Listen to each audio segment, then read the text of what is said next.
It looks like a fantasy, a golden abbey floating on the water, untouched by time. But do not let the beauty fool you. Mont Saint-Michel is a deadly trap. Located off the coast of Normandy, this island has claimed thousands of lives. For centuries, pilgrims traveled here to find God, but many found death instead. The danger isn't just the steep cliffs, it is the ocean itself. This bay has the highest tides in Europe. The water level can shift by 14 meters, the height of a 4-story building, in just a few hours. There is a famous legend that says the tide here rushes in at the speed of a galloping horse. While that is a myth, the truth is terrifying enough. If you are caught on the sands when the tide turns, you cannot outrun the sea. But the real mystery is, how was it built? In the 8th century, this was just a barren rock of granite in the middle of nowhere. To build this massive abbey, workers had to drag heavy stones from the mainland across kilometers of dangerous, shifting sands. It seemed impossible. So the monks used a piece of genius medieval engineering, the Great Wheel. It was a massive wooden treadwheel crane. To lift a 2-ton stone block up the cliff, men had to climb inside the wheel and walk like hamsters in a cage. They walked in darkness, hour after hour, powering the crane that built the spire. It was back-breaking work. One slip, one broken rope, and the stone would crush everything below. The abbey wasn't just a church, it was a fortress.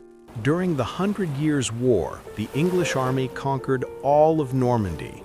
They burned villages and took castles, but they could never take Mont Saint-Michel. For 30 years, the monks and a small garrison of knights held the rock. The English tried to starve them out. They tried to storm the walls at low tide, but the island had a secret weapon, the tide. Every time the English army tried to attack with heavy armor and cannons, the ocean would rush in, drowning the soldiers and destroying their ships. The Mount remained the only spot in northern France that never fell. But after the French Revolution, the heroes were gone. The monks were kicked out. The holy sanctuary was turned into a hellhole. It became a high-security prison for political enemies. They renamed it the Bastille of the Seas.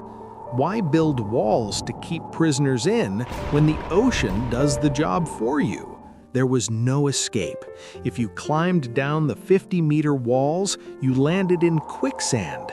If you swam, the currents dragged you into the Atlantic. The conditions were brutal. 14,000 prisoners rotted here in freezing, damp cells. The worst punishment was the wooden cage, a prison within a prison. It was built of thick beams. The prisoner inside could neither stand up nor lie down completely. He was left there in the dark, sometimes for weeks, until his mind broke. Even today, with a modern bridge, the bay is dangerous. The sand here is alive. It is a phenomenon called liquefaction. It looks solid, but when you step on it, the water and clay mix, creating a vacuum. It feels like stepping into wet concrete. If you panic and struggle, the sand hardens around your legs. It grips you tighter. In medieval times, there are records of entire carts, horses, and groups of pilgrims vanishing into the mud before the tide came in to finish the job. The locals have a grim saying, "The bay takes what it wants." Mont Saint-Michel stands tall against the storms, the wars, and the ocean itself. It is a masterpiece of faith and engineering. But as the sun sets and the fog rolls in, remember the bones that lie beneath the sands.